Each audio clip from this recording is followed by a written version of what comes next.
Sponsored by RxCardClub.com.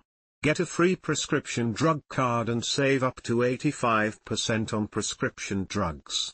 RxCardClub.com, report, where do Raiders rank entering Week 2 matchup? The Las Vegas Raiders began their 2024 campaign with a loss to their AFC West rival, the Los Angeles Chargers. Their Week 2 opponent, the Baltimore Ravens, looks to be one of the most formidable they will face all season. The Raiders want to establish the run under head coach Antonio Pierce and maintain the physical edge against their opponents by utilizing punishing defense. An 0-1 start is not the end of the world. There are 16 games to be played. But where does the media at large rank the Raiders after the first week? Connor Orr was not too kind to the Raiders, ranking them as the second worst team in the league behind the Carolina Panthers. So begins day 2 of the Antonio Pierce Defend the Punt Tour. Orr wrote, "My take, fourth down isn't about analytics anymore. It's about belief." Pierce earned the job because of his ability to turn a gruesome situation into a positive one. This takes back a bit of the progress.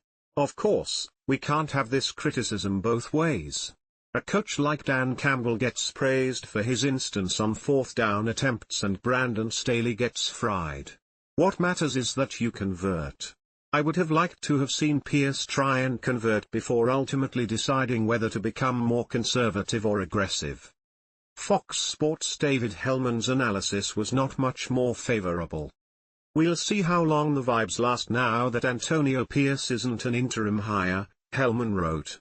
The Raiders' first-year coach drew plenty of criticism when he decided to punt on 4th and 1 from the Chargers' 43-yard line midway through the fourth quarter while trailing by 6. That decision led to a 92-yard Chargers touchdown drive, effectively ending the game. Fair or not, these are the types of moments that form a coach's reputation. The Raiders were originally number 29, but dropped one spot after their Week 1 loss. "I don't think the Raiders can play this passively and win many games," NFL.com's Eric Eaton wrote. "I'm not saying Pierce needs to go full Dan Campbell, but then again, what's wrong with going full Dan Campbell? Isn't Campbell sort of the archetype Pierce should be emulating? When you've got nothing to lose.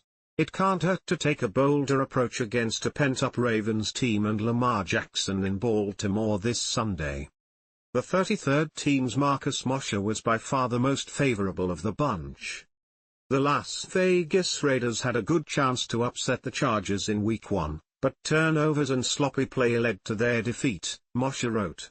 The most puzzling decision of the day was Antonio Pierce punting late in the fourth quarter from the Chargers' 43-yard line on 4th and 1. Pierce's decision was rough, as he clearly trusted his defense more than his offense.